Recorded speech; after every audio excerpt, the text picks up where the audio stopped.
Valley Center City Council meeting for October 17th, 2023 is now in session. Roll call. Mayor Cicerillo. Here. Councilmember Stamm. Present. Councilmember Evans.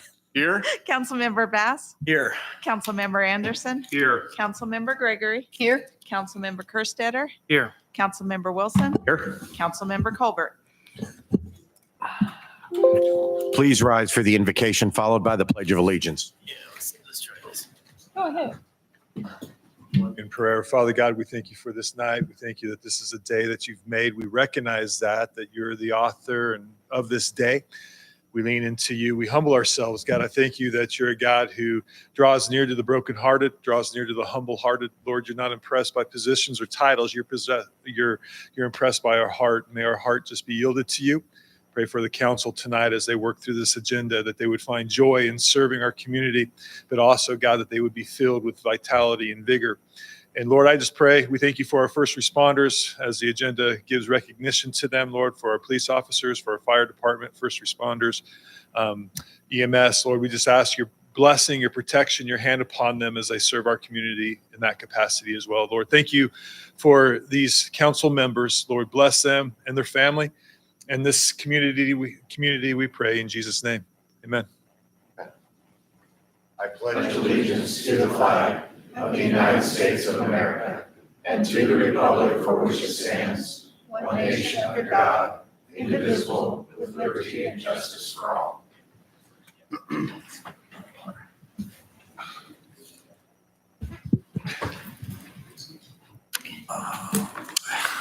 we go.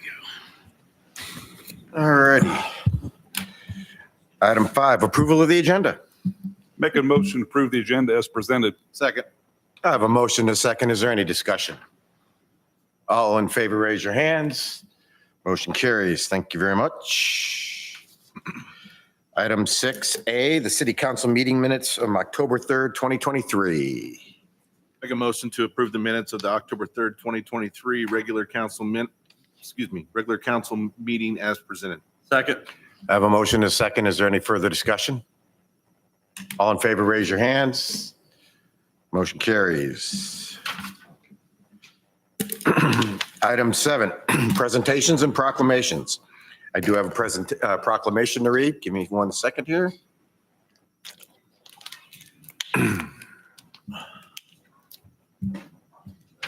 It's a proclamation for the First Responders Day. Whereas first responders includes nurses, paramedics, emergency medical services personnel, firefighters, police officers, 911 dispatchers, search and rescue teams, and members of other organizations in the public safety sector.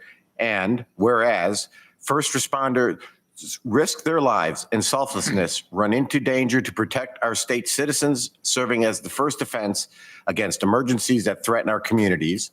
And whereas first responders are highly trained and undergo extensive education, training, and personal sacrifice to develop the expertise required to respond to emergency situations.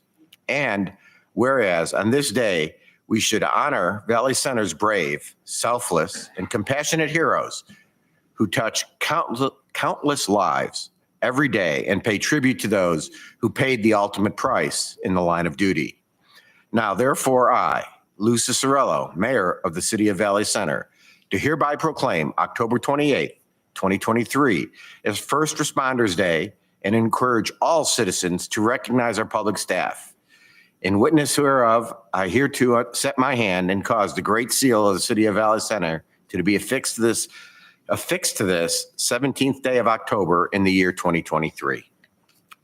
Just a little side note. Thank you, guys.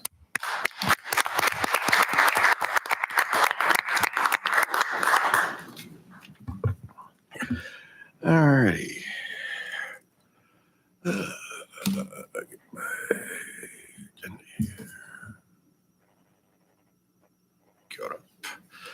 All right, so we are now at that time of the meeting, at the public forum. This is the time of the meeting we allow people to come and speak to the council to an item that's not on the agenda. We do have 2 people to speak tonight. We will start off with Jeremy Johnson. Please address or come up to the podium and just state your name and address for the record, please. I'm Jeremy Johnson, 748 North Wakefield here in Valley Center. I come before the council today. I had a couple conversations this week. Thursday, we had the issue in Ridgefield HOA, and I understand everybody's aware of that. I just want to bring to the attention so council can revisit the whole speed issue in the subdivision. I understand speed was not the causing factor of that incident, but I feel like to protect the amount of kids that's in that subdivision now with the speed limit at 30 miles an hour, since I've lived there, I've stopped multiple cars on just Wakefield and say, hey, just slow down, this kid's playing. I mean, if we could, the HOA, I spoke to a couple people there, we will help the city if we got to that solution to put up speed bumps, the temporary recycled rubber ones, to try to see if we could start a trend to train people to start slowing down. If they have to fix their cars from breaking it, running through there, the parents will get tired of it, or the adult will get tired of spending their hard-earned money to fix it. I'm just trying to break that trend in the neighborhood. So on Wakefield, on Redbud coming in, a couple places that we can install speed bumps to try to train the human being that's speeding through there, because I hate to see some young kid get run over and some young adult kill them with a car, and now they're charged with a crime that's going to ruin their life. And I have little kids, and I know a lot of kids that was at my house the day that happened that came in and was like, it's an emergency, because I could see it on my cameras when it happened. So I feel like we need to look at this as a community and take a heed to what happened here. Thank you very much. Yes. And James, I'm sorry, I can't read your last name here. Jansen, okay. I didn't want to get it wrong, but that's what I thought. I've been called worse. I've been called, approximately a year ago, some of you may recognize me. I came before you as the president of the HOA about the traffic and the speed going through on Redbud. And as a result, I believe the Valley Center Police Department put up a data gathering device that measures speed limit and tells the people that are driving there what their speed is. And I believe that average came out to 28, something like that, or pretty close to that. Well, I understand that there's a number of areas in Valley Center that the speed limit's 20 miles an hour in residential areas and subdivisions. What I want to know is, what is it going to take Ridgefield HOA to have the same speed limit in their subdivision? We had a very close call a week ago yesterday, I believe it was. Although it wasn't speed related, according to the police department, the person that caused it to hit the kid on the bicycle is the very one that most likely goes up and down the street about 35, 40 miles an hour. And it's just a matter of time. Like I told you last October, a year ago, someone's going to get hurt. I don't know if any of you have ever hit anybody on a bicycle. I pray to God you haven't. When I lived in Baton Rouge, I did. I hit a young kid, 6 years old. You don't sleep for weeks or months because of that. Wasn't my fault. Just remember, it's not good to have a kid hit on a bicycle in a residential area, no matter whose fault it is. Now, may not have been speeding, but the point is, what have we done to keep it from happening? It wasn't caused by speeding. Doesn't make any difference. The kid was hit, the car hit him, and whatever we can do is to slow people down so it doesn't happen again, like I kind of commented on a year ago. It's going to happen. There's a lot of kids in that neighborhood. Yes, we have sidewalks. I think there's an issue with bicycles on sidewalks for some reason, is what I've been advised. But I implore you all to look in to what you've done in the past and treat the Ridgefield subdivision the same when it comes to speed limits in that area. That's all we're asking. We don't want another one of these, that's for sure. We'd also like to request that there be some radar with respect to the Valley Center Police Department set up for people that speed, and write some tickets and get some revenue for you, because I'm sure you'll make a little money on that and slow people down. It's a raceway along there. That's all I have to. Thank you very much. Do you have any questions? No, this whole item obviously has brought a lot of interest to a lot of us, of course. I appreciate that. And I would have honestly I was expecting more from people from living there to be here tonight. But you both spoke the same thing, and it is it's something that I want to look at.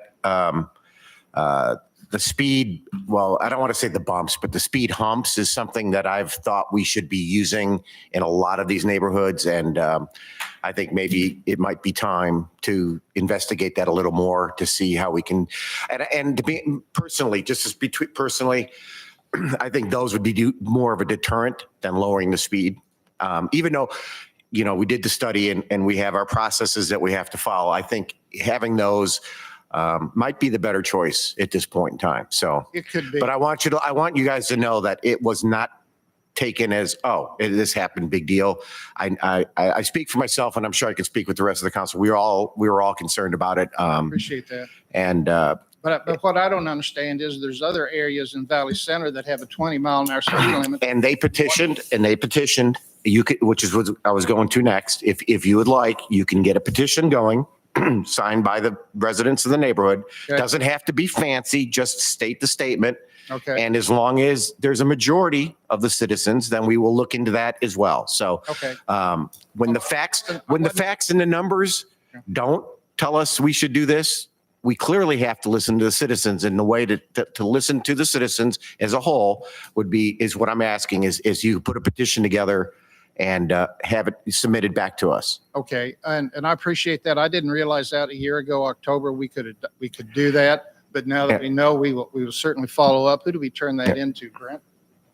You could, or to Christie, into the clerk, and then it'll be brought up as an agenda item. Is there a And format it has to be in, or language or anything? like no, that, Barry, or is it just- Mayor, we might ask if they want a certain speed that they.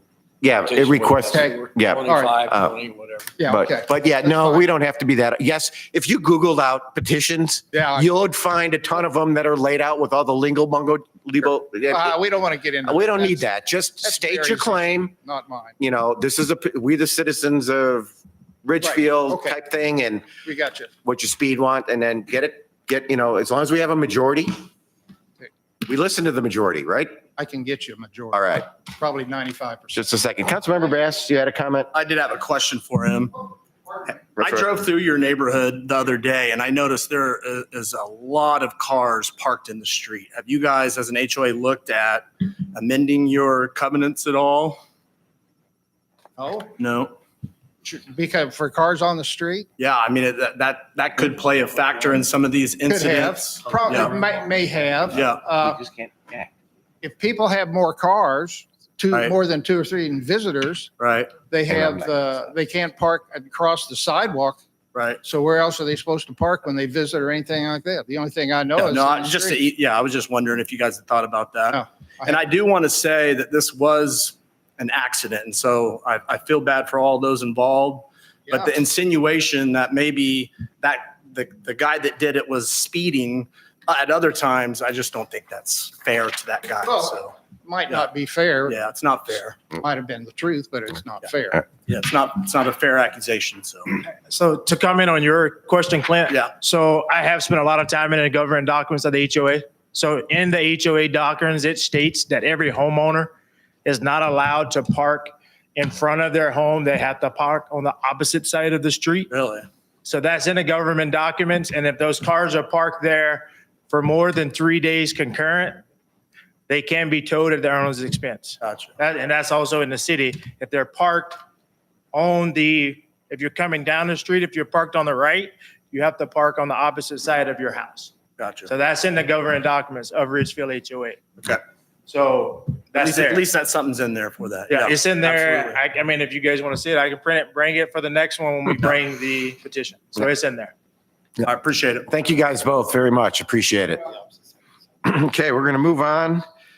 Let's see, we have no appointments, no old business, so we'll move on to new business. Item A, request for street closure, Chamber of Commerce.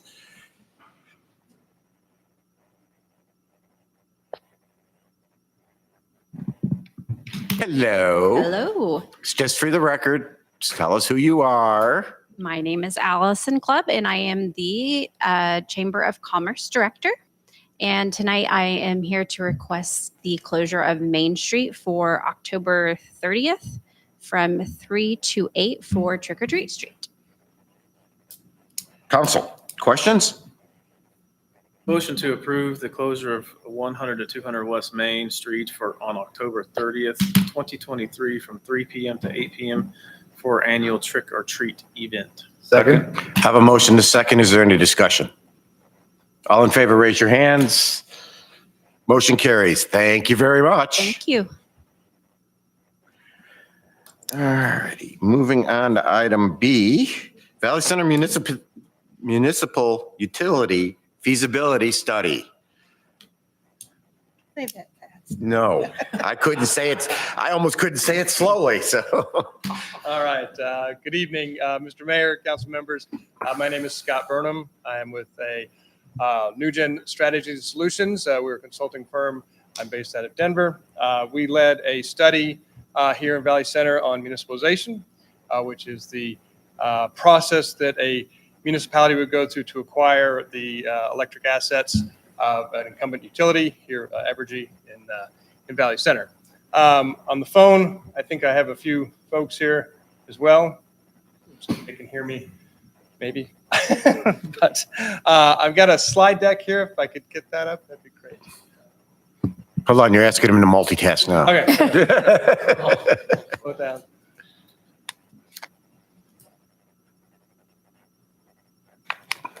All right, there we go. Perfect. All right.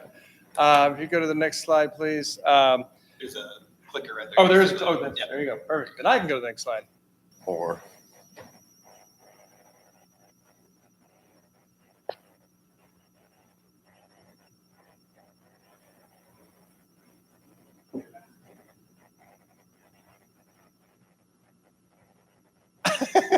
Always nice.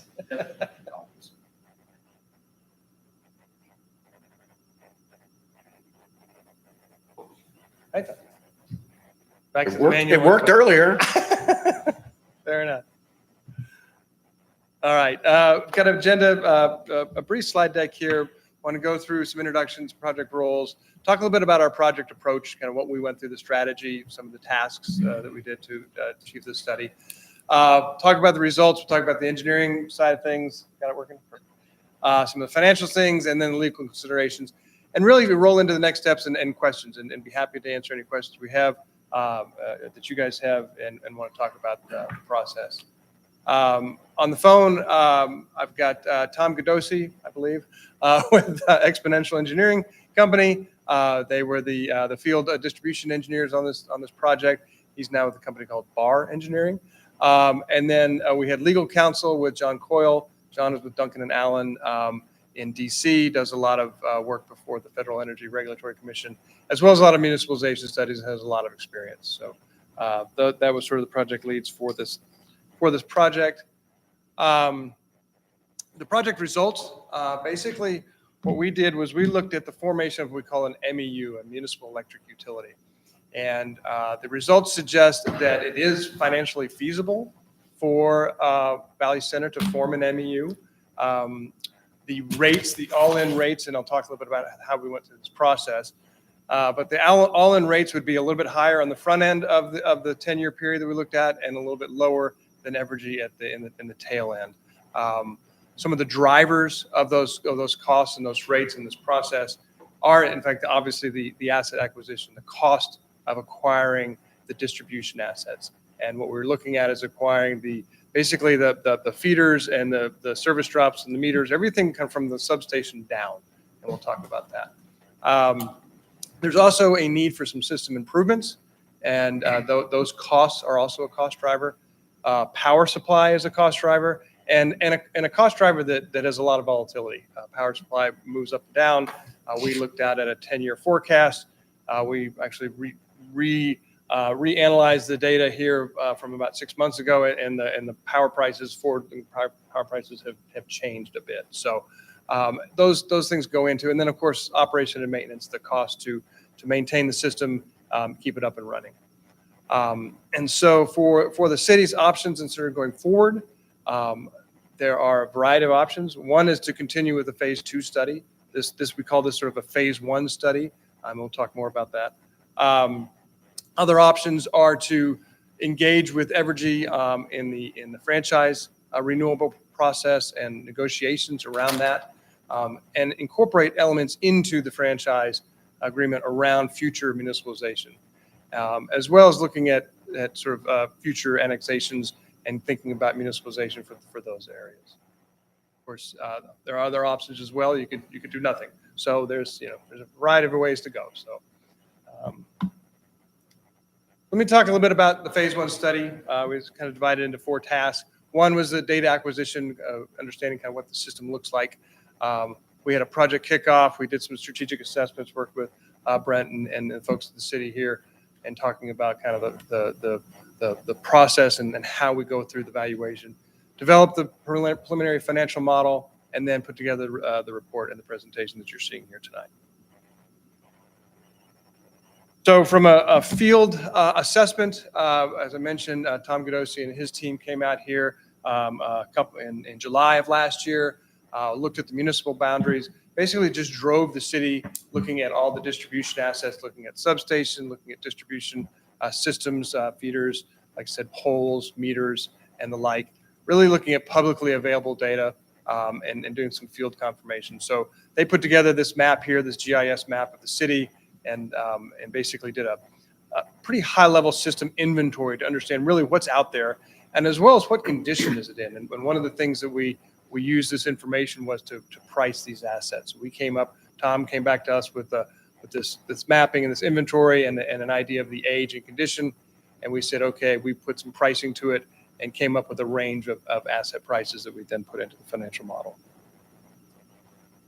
A couple pictures here, looking at some overhead lines here. You can see on the top right there an overhead line there with a couple T-bars and a transformer, a couple different levels of distribution type conductor there, and then a transformer out in sort of the front yard there as well.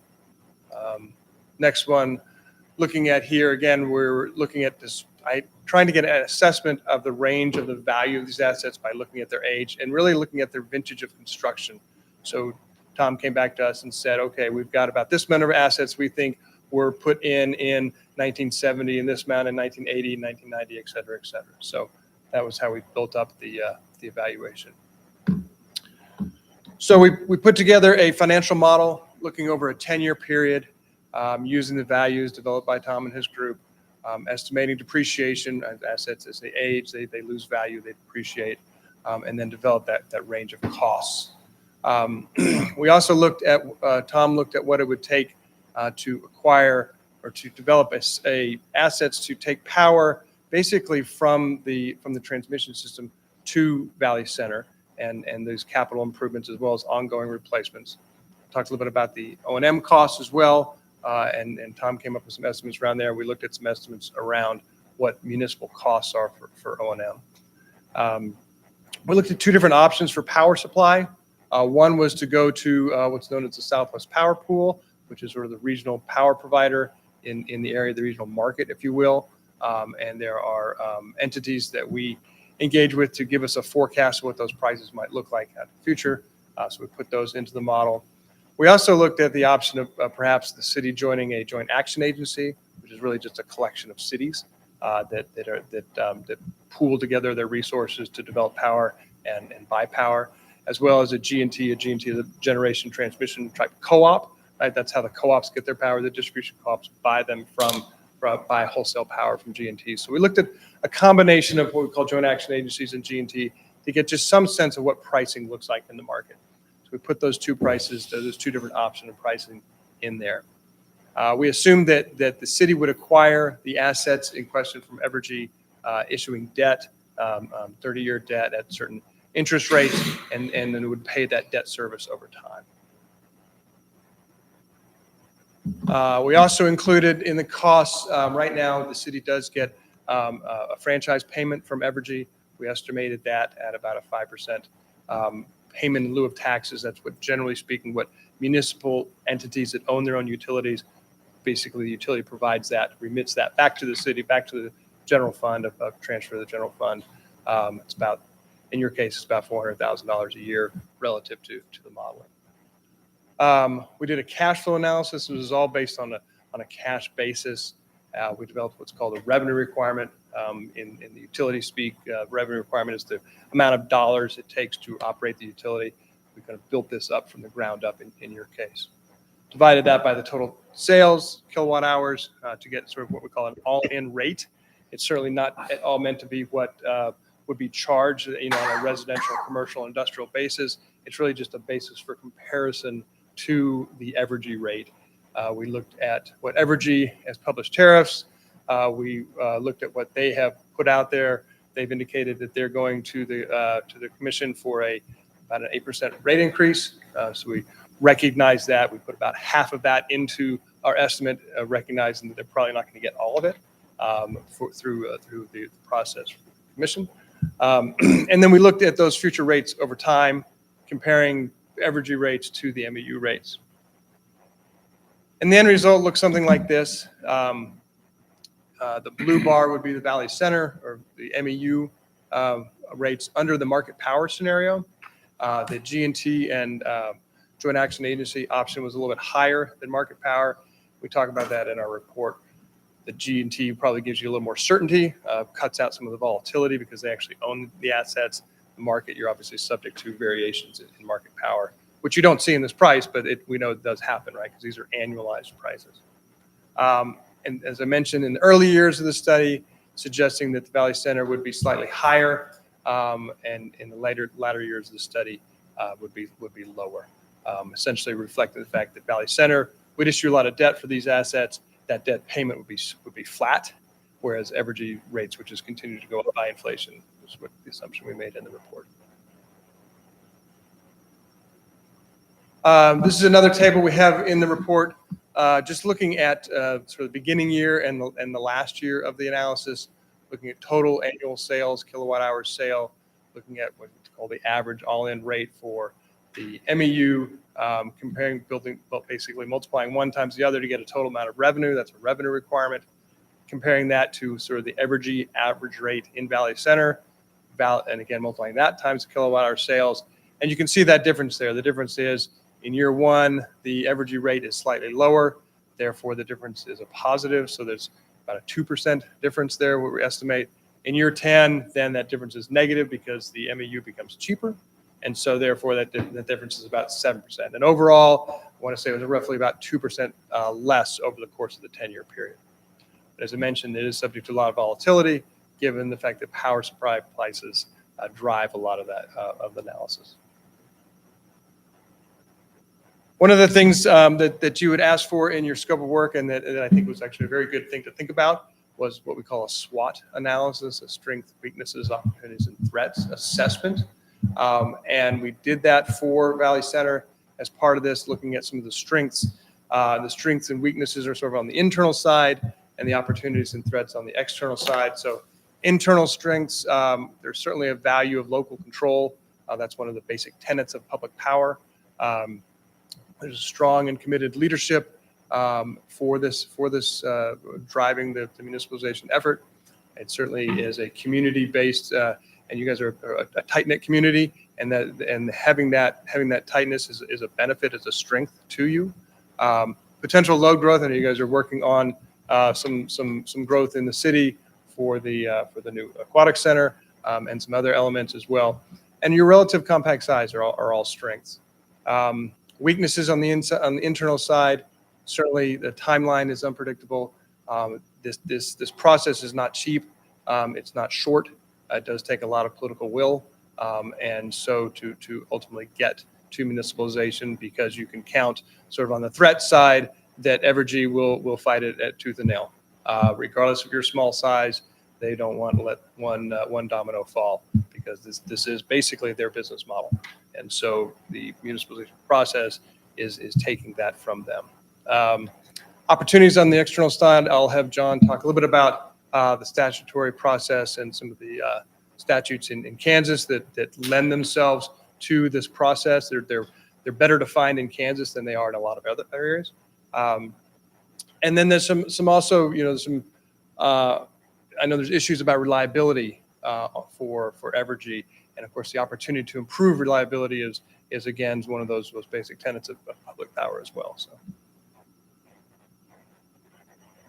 all right, John, if you're on, can you see us? Yes, very good. Thank you.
Now you got one more. Yes. Favorite. Yes.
All right.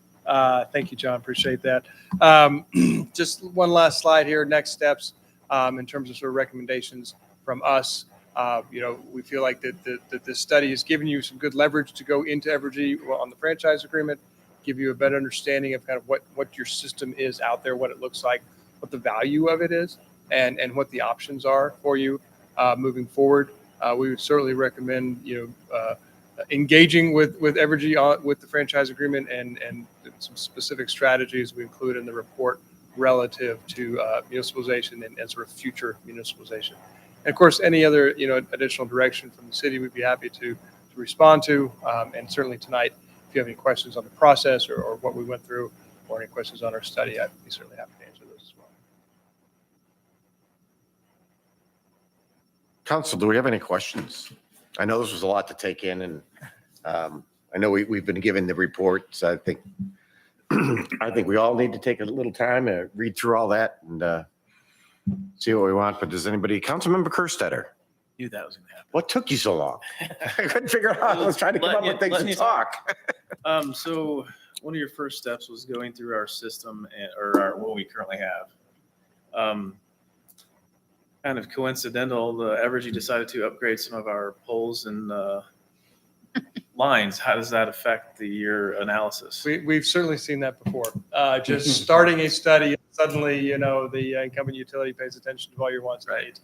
But that's one of the benefits, right? The fact that they've upgraded some of those systems probably wouldn't materially impact the cost analysis, unless they took out a whole, replaced an entire feeder or something like that. I don't know to the extent that, they have done those improvements, but I doubt it would, really move the needle a lot on the valuation process. Okay. You answered my other question already. Anybody else? We need a motion to receive and file. Move to accept and file the study as presented. Second. I have a motion and a second. Is there any further discussion? All in favor, raise your hands. Motion carries. Thank you so much. Thank you very much. Good evening. All right. Item 12, consent agenda. Make a motion to approve the consent agenda as presented. Second. I have a motion and a second. All in favor, raise your hands. Motion carries. Thank you very much. Moving on to staff reports, Mr. Schrack. I'm really going to mess this list up one of these days. I'll just be brief. Just a reminder that our final farmers market event will be held this Thursday evening from 4 to 7 p.m. In case you haven't seen the theme, it's Christmas in October. So come out and enjoy some merriment in preparation of the upcoming holidays. Thank you. Mr. Owings. Captain Vogt. I almost said Chief Newman. Well, I will mention a couple things. As you say, you did get our public safety third quarter report. So quite a few activities we did there, and upcoming events that we'll be doing is with the Trick or Treat Street coming up later in the month. I will also note that the new fire truck, since I'm representing public safety today, so I will mention the new fire engine is in the process of being outfitted. So they're working on that. We're still conducting interviews to fill some vacant positions with our department. And also the Brazos e-citation system that we've been working on. We are hoping to have that online sometime in the next 30 days. Yay. So that is, we're finally getting moving on that again. There was a issue with Tyler Technologies there of some changes there. So we're having to work around those, but hopefully the next 30 days we'll be doing our final testing and be able to get that system online. Do I have any volunteers from council that would like the first ticket? Just checking. We're also working to do our criminal charges on those as well. That was part of the hang up of getting that Mayor? working. Yeah, I'd go for that one, sure. And I will, mention, again about the traffic crash on Redbud.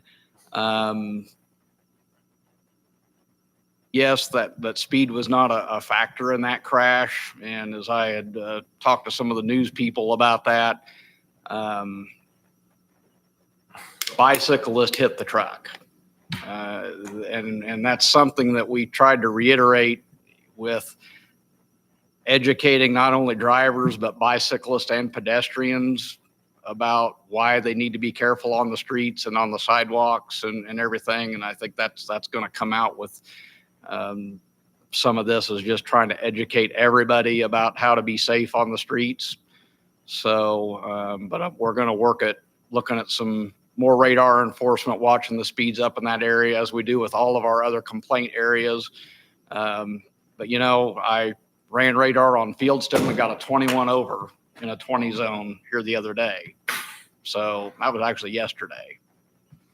So, Okay, how can you do 41 miles an hour on Fieldstone? he was.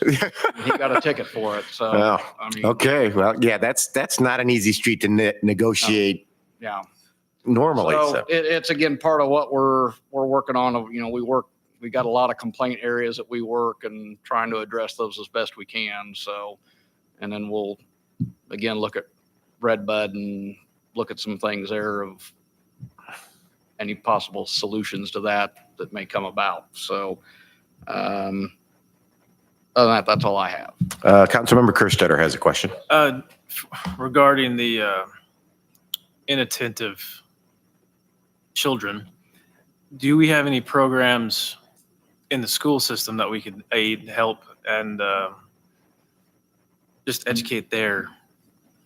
I know they have talked about, in the past, the schools have done some safety programs, events where we've done bicycle safety at, and that'll be something I'll have to talk to the. Not just bicycles, walking. Yeah. With their cell phones. Because it's not only distracted drivers, but distracted pedestrians. Exactly. And it's not just people on bicycles, it's people Right. walking that can be distracted I know, as and that's- well. And that's, Yeah, and the law favors the pedestrian or cyclist over the so vehicle. that depends on where it's at. Uh, Because we have gotten a lot of comments about people think that pedestrians have the right of way to cross the street, but that only depends on if it's in a crosswalk. If Right. it's anywhere else other than a crosswalk, they have to yield the right of way to vehicular traffic. And I think that's a thing that most people don't understand, Right. that they think, oh, I can just walk into the street and they're going to stop for me.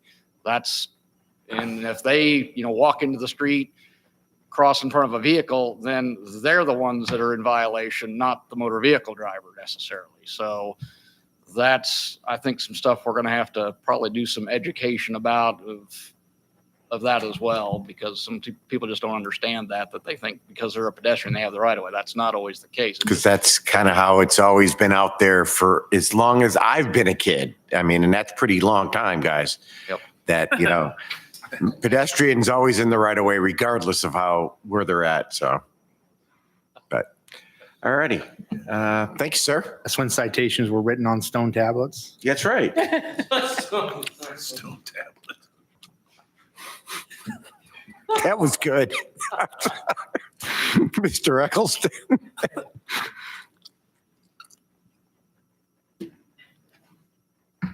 Wanted to first thank you all for taking time out last week for our special meeting for the SRF application and welcoming Burns and Mac. Yesterday, Mr. White and I from Burns and Mac finalized that application and all the details in that. He confirmed that he dropped it off in KDHE's hands yesterday, so that all has been completed.